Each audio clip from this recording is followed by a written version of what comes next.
말씀은 민수기 27장 15절에서 23절 말씀을 가지고 오늘 새 지도자를 세우는 여호수아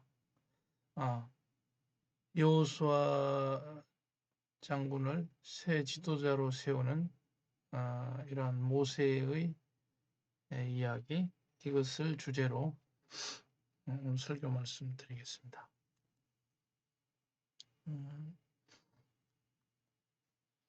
민수기 27장에 이제 15절부터 먼저 읽고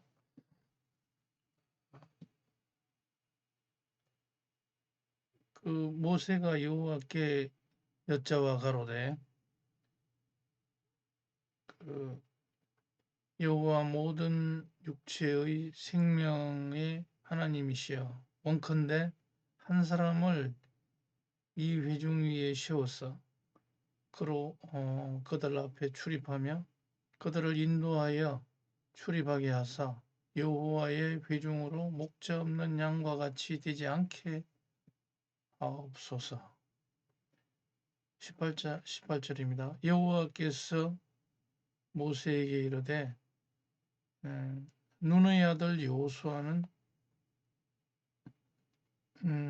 신에 감동된 자니 너는 데려다가 그에게 안수하고, 이렇게 여호와 하나님께서 말씀하십니다. 19절 그를 제사장 엘르아살과 온 회중 앞에 세우고 그들의 목전에서 그에게 위탁하여 네 존귀를 그에게 돌려 이스라엘 자손의 온 회중으로 그에게 복종하게 하라.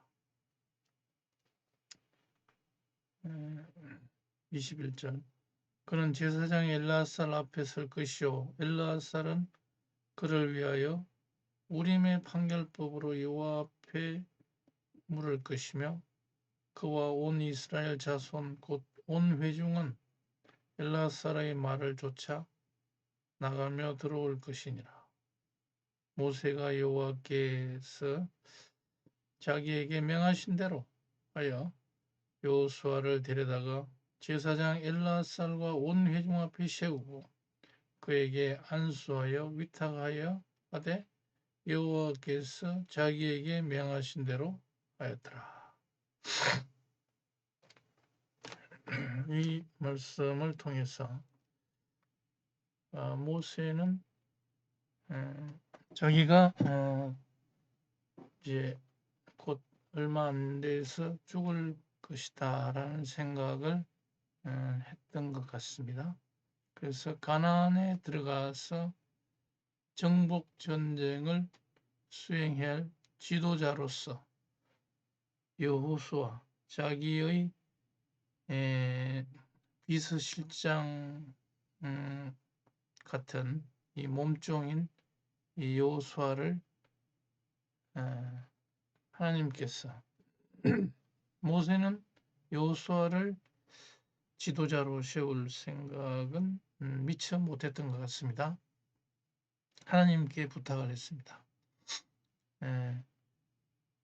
하나님이시여 이스라엘을 이끌 지도자를 세워주십시오. 이렇게 하니까 여호수아가 있지 않냐. 여호수아를 데려다가 아론의 아들인 엘르아살 제사장 앞에서 선서하게 해서 그를 지도자로 세워라. 이렇게 이제 하나님께서 명령하십니다.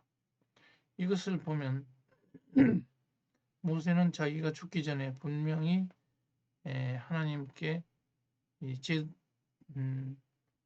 지도자를 후계자를 누구를 세워야 하겠습니까? 이렇게 물어본 겁니다. 그런데 우리나라에서는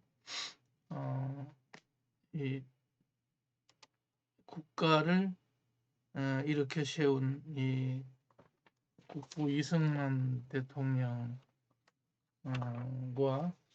또 그 국가의 산업화를 일으킨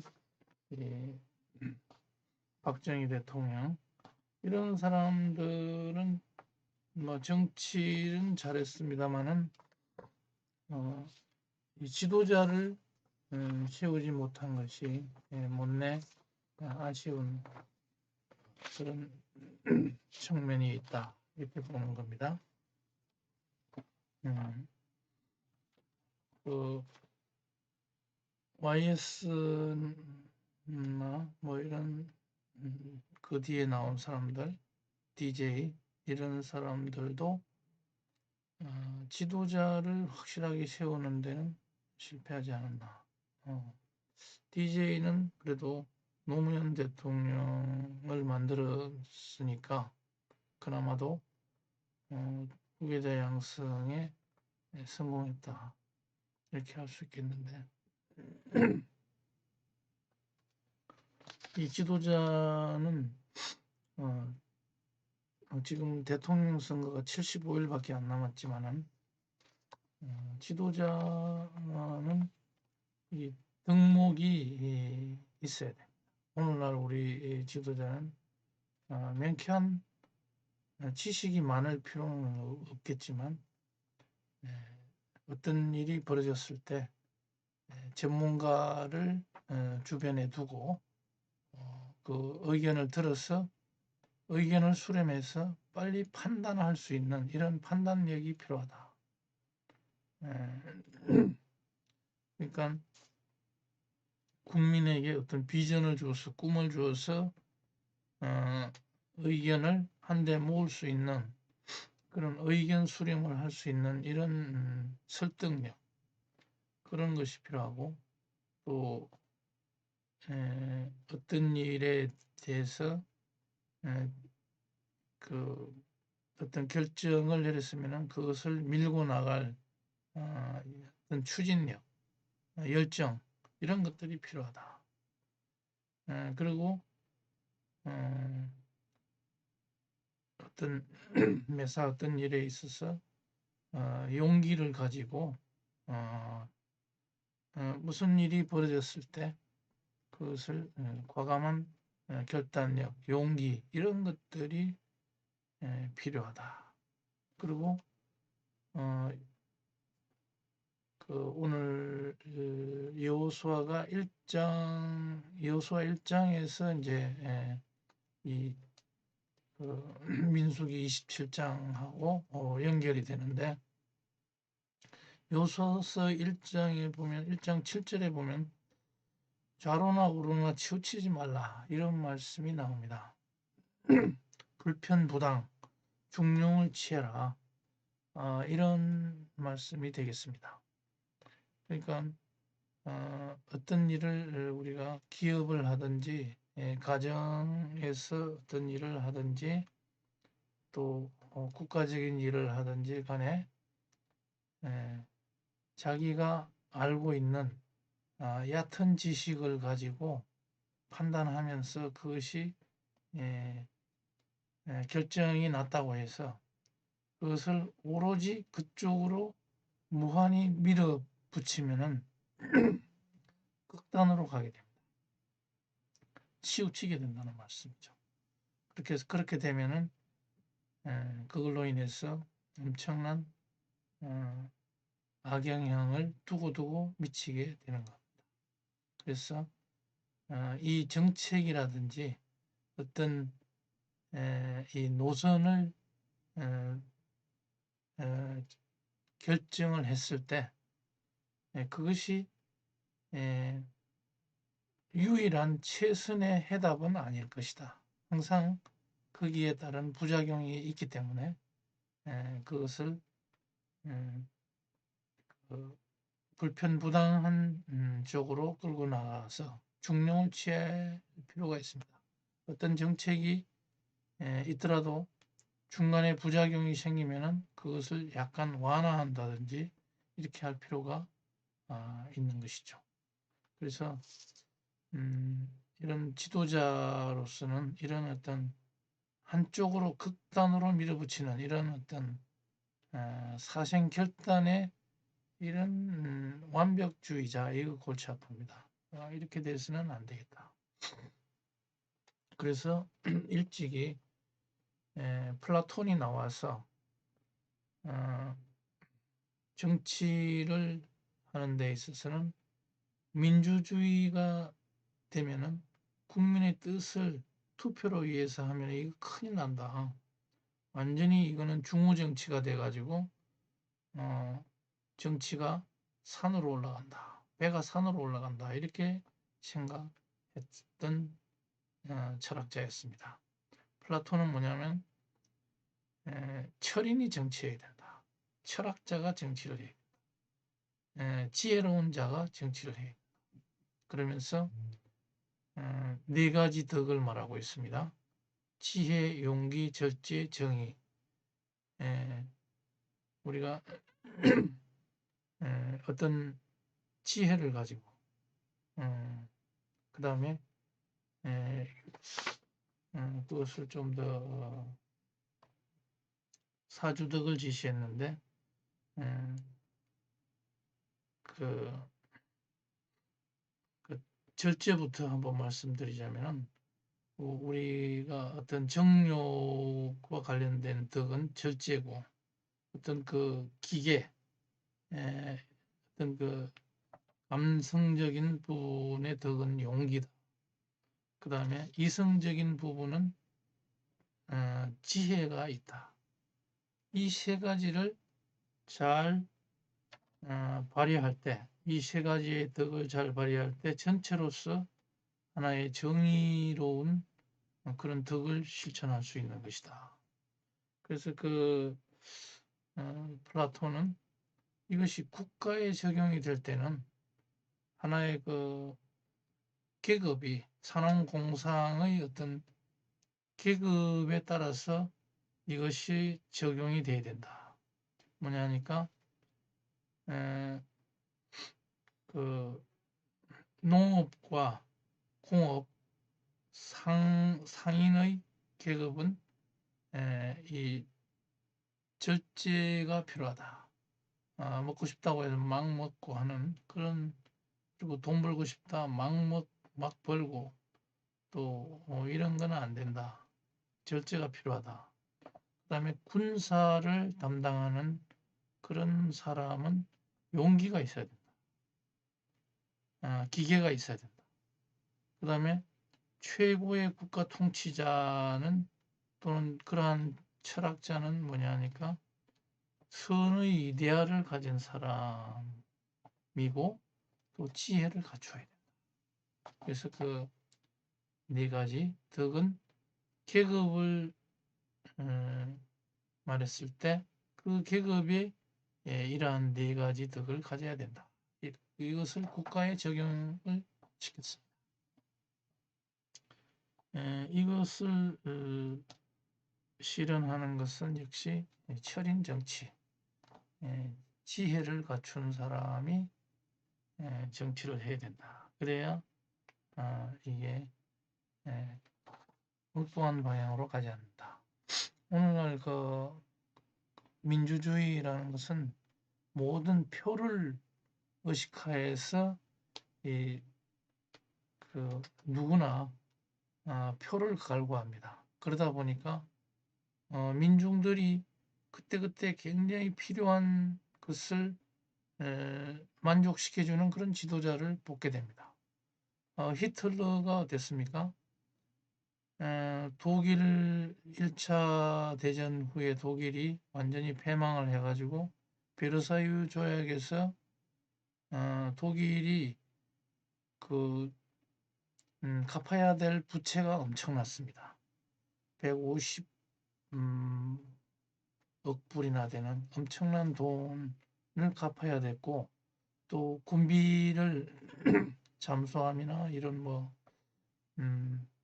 그 군대를 그렇게 양성할 수 없도록 만들었습니다. 그러니까 독일 국민들이 얼마나 마음이 아팠겠습니까?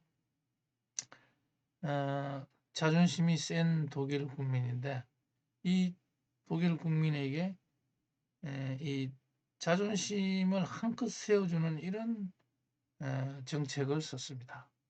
그렇게 해서 유대인을 말살하고 독일 아리안족이 가장 우수하다, 독일이 최고다, 이것을 계속해서 주입시켜 가지고 권력을 국민들한테 민주주의를 말하면서 그 권력을 차지했던 겁니다.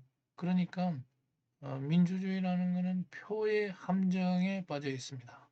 그래서 남미의 대부분의 국가가 포퓰리스트 좌파 정권이 들어서 가지고 국가를 완전히 망가뜨리는 방향으로 가고 그렇게 하고 있습니다. 그러니까 이게 바른 방향으로 가고 싶어도 못 가는 것이 민주주의의 함정입니다. 그렇기 때문에 그 국가의 국민들의 생각이 얼마나 건전한가, 그런 것들이 민주주의와 결합이 되어줄 때 그 민족은, 그 국가는 선진국이 될 수가 있는 겁니다. 그렇지 못하고 매사 표만 의식해 가지고 그 표를 주는 그런 계층에 대해서 말도 안 되는 그런 정책을 쓰게 되면 국가는 성장의 동력을 잃게 되고 무너져가는 그런 나라가 될 수밖에 없다. 그래서 우리가 지금 대통령을 뽑고 있는 이 시점에서도 우리는 그런 것을 잘 알아야 됩니다. 이런 국가의 방향을 제대로 가도록 채찍질하는 것이 언론과 방송인데, 그 언론이, 방송이 바른 방향으로 코치를 해줘야 되는 겁니다. 거기에 나와서 패널들이라든지 또 기고하는 칼럼니스트들, 이런 사람들이 중요한 겁니다. 엉터리가 나와서 잘못 유도를 해버리면 우리나라는 망하게 됩니다. 지금 이런 상황에서 야당의 대표라는 사람이 그 자당의 후보를 완전히 매장시키려고 하는 이런 발언을 서슴없이 최근 한 일주일간 자행돼 왔었습니다. 이것은 자해 행위일 뿐 아니라 그 국민들의 어떤 그 정권 교체라는 그러한 열망을 완전히 그 찬물을 끼얹는 이런 행태가 되어 왔습니다. 그렇게 해서 어떻게든 무슨 이런 그 후보 진영의 사람들이 뭔가 그 잘못하고 있다 하는 것을 뭐 침소봉대해서 이렇게 계속해서 이야기함으로 인해서 국민들이 다른 것보다도 저런 그 단결하지 못한 그런 사람들을 뽑아줄 필요가 뭐 있겠나. 그렇게 국민들이 생각할 수가 있겠습니다. 그러니까 아직도 정신을 못 차리고 너무 양지에서 사람들이 살다가 보니까 앞으로 그동안에 5년 동안 수많은 사람이 죽어나가고 성장의 그 어떤 그 잠재력이 완전히 침몰이 되고 국가의 어떤 그 여러 가지 백년 대계가 완전히 허물어져 가는 이런 상황에서도 아직도 배가 부른 사람들이 많나 봅니다. 이렇게 해서 자기가 아직까지 걱정 없다. 뭐 계속 정권이 좌파가 잡아도 별 아무런 이유가 없다. 이렇게 생각하는 사람들이 야당에 내에서도 있는 것으로 보입니다. 이것은 자해 행위일 뿐만 아니라 국가의 어떤 근본을 국가의 흥망성쇠가 지금 갈림길에 서 있는 이런 상황에서도 정신을 못 차리고 있는 겁니다. 그런데 오늘 조선일보 조간 신문에서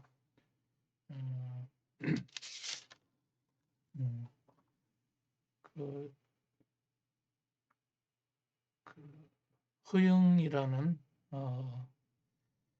그 헌법학 교수가 나와서 상식에 어긋나는 대선 정국에서는 어떻게 이러한 상황에서 우리 국민이 어떻게 나가야 될 건가 이거에 대해서 칼럼을 썼습니다.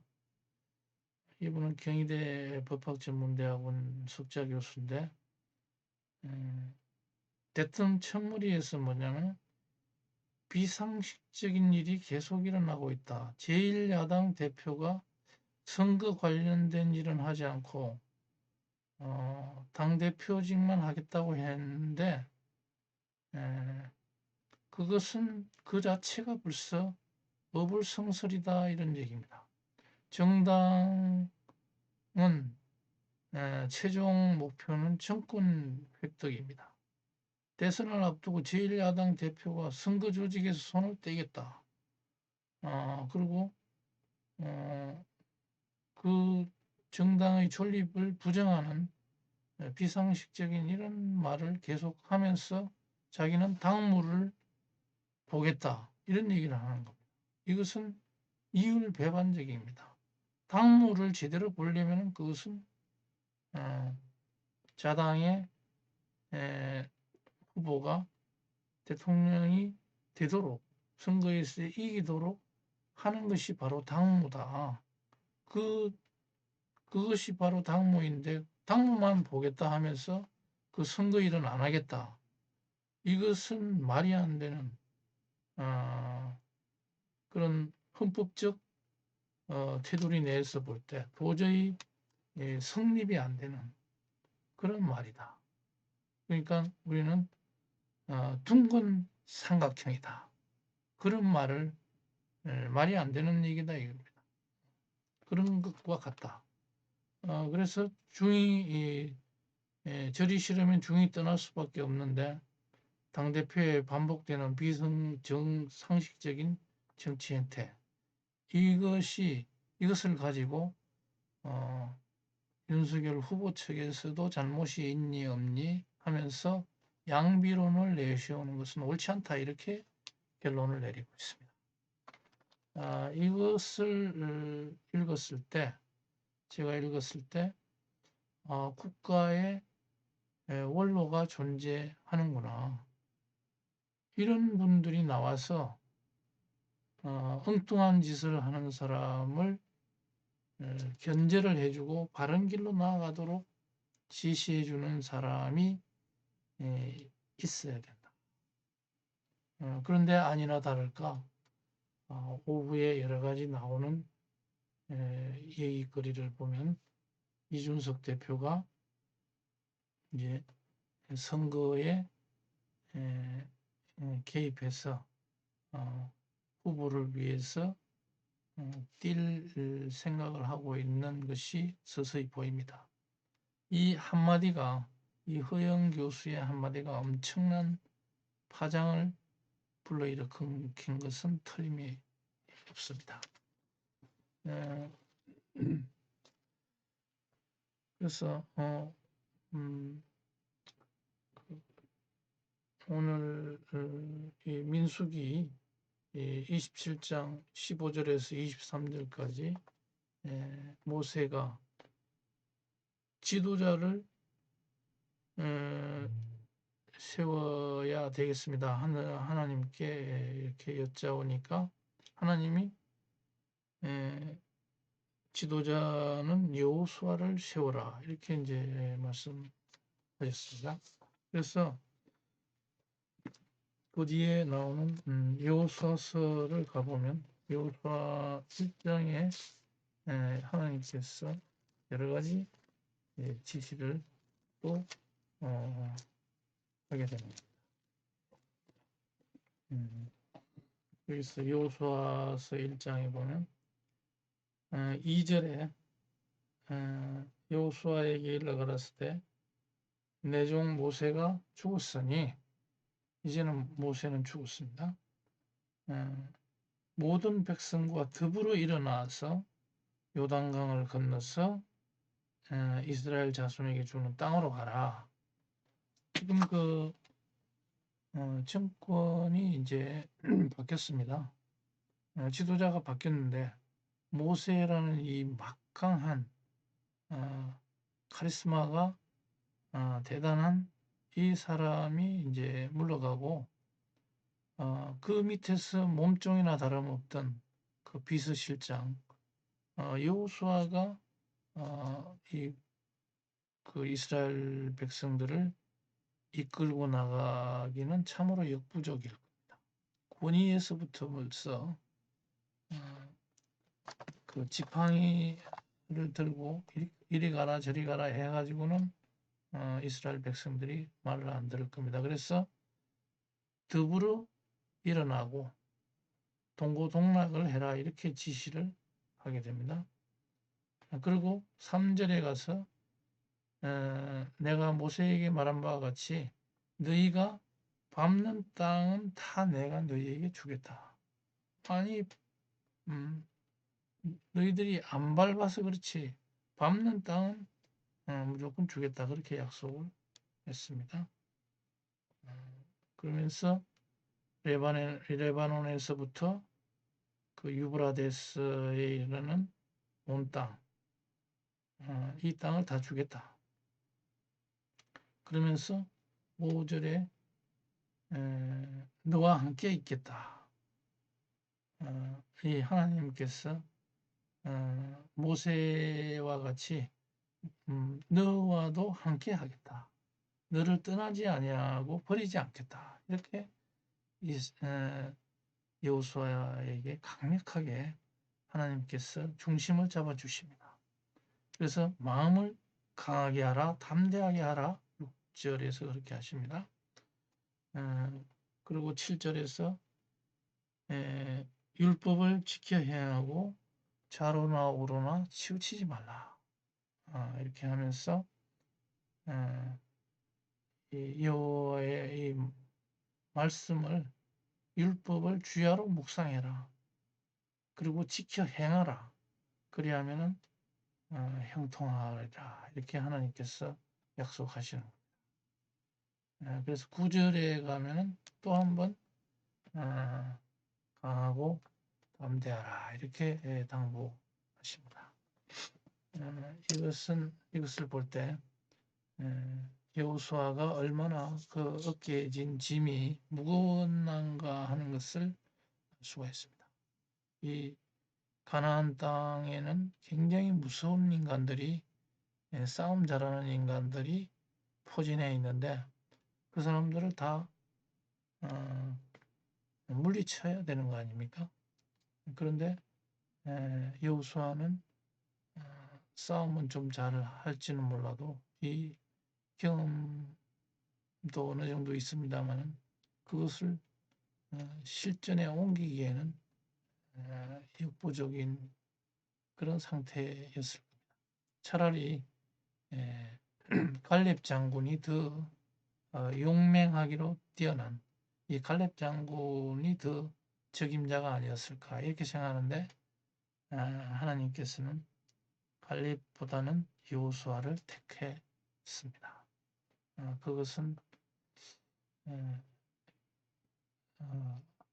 여호수아가 더 모세를 대를 이을 수 있는 그런 신실한 사람이었다 이렇게 판단하신 것 같습니다.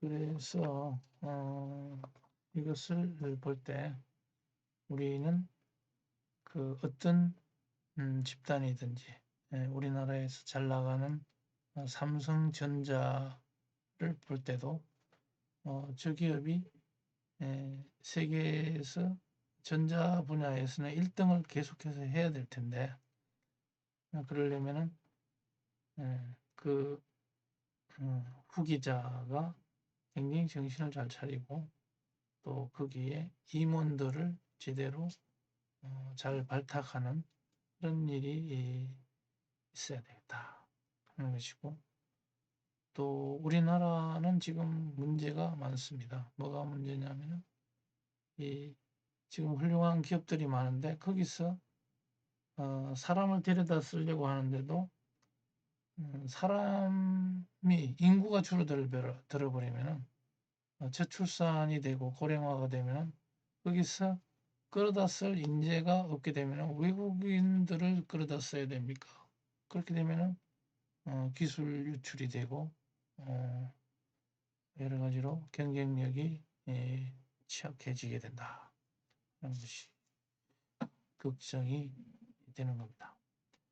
그래서 그 가정이나 직장이나 국가나 할 것 없이 후계자가 될 사람을 잘 키워야 됩니다.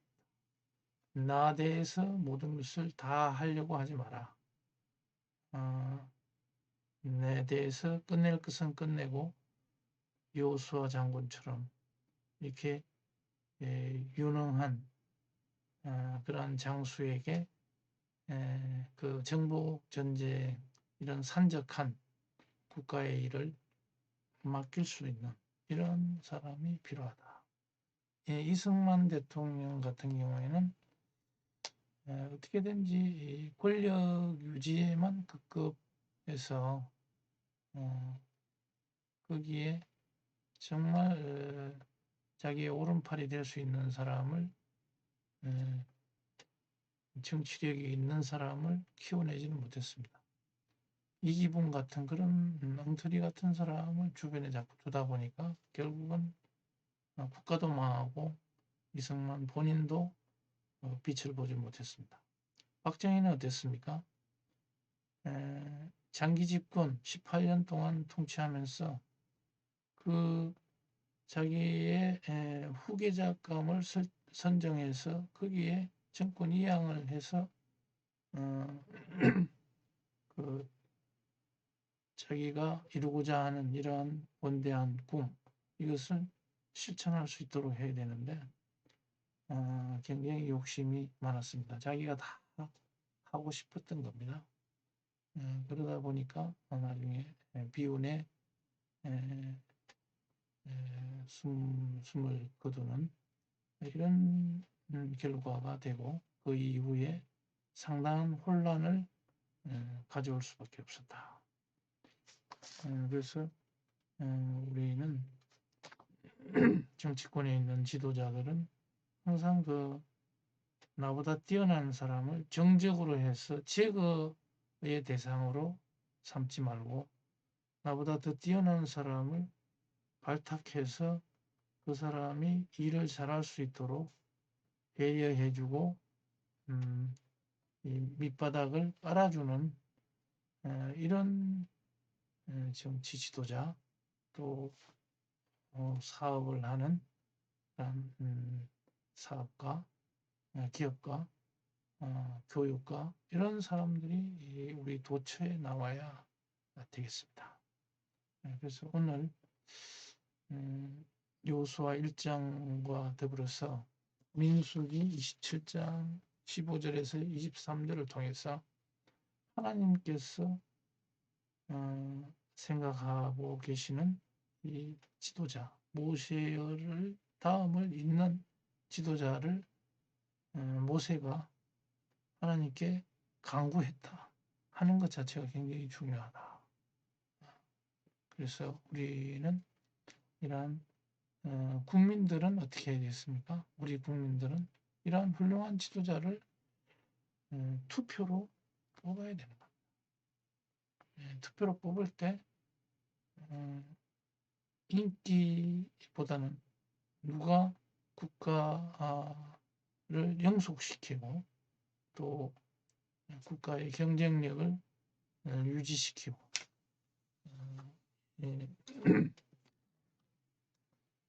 우리 조상들이 목숨으로 6.25 때 어떻겠습니까? 정말 죽음을 무릅쓰고 적진에 뛰어들면서 이렇게 목숨을 초계와 같이 버리는 이런 선조들이 우리 선진들이 있었기 때문에 오늘날 우리가 있는 것 아니겠습니까? 그리 않았으면 조선 쪽이 뭐 중국에 있는 많은 민족들처럼 그냥 중국에 편입돼서 별 재미없이 살아가는 그런 꼴이 됐을 겁니다만 우리가 이렇게 항상 어려울 때마다 우리는 올바른 선택을 해온 민족입니다. 그렇기 때문에 지금 하나의 백척간두에 서 있다고 볼 수 있습니다. 이 성장의 잠재력을 계속해서 유지하고 이 국제 경쟁, 엄청난 이 국제 경쟁 속에서 우리가 살아남을 수 있는 이런 그런 것을 향해서 지도할 수 있는 지도자를 뽑아야 됩니다. 그리고 이 열강들 틈에서 이 바로 19세기 말 조선이 바람 앞에 등불처럼 정말 허물허물 국가를 상실하는 그 고종 치하에 정말 그 아무런 대책 없이 그런 혼란 가운데 어이없이 국가를 잃어버리는 이런 일이 없도록 우리의 국민들의 역량을 집결하고 이렇게 우리의 꿈 하나하나의 꿈을 성취시켜 줄 수 있는 그런 대통령이 지도자가 나올 수 있도록 우리 손 안에 있습니다. 우리의 한 표 한 표에 그것이 달려 있다. 그것이 또한 하나님의 뜻이기도 하다 하는 말씀을 드리면서 오늘 설교 여기까지 기도하시겠습니다.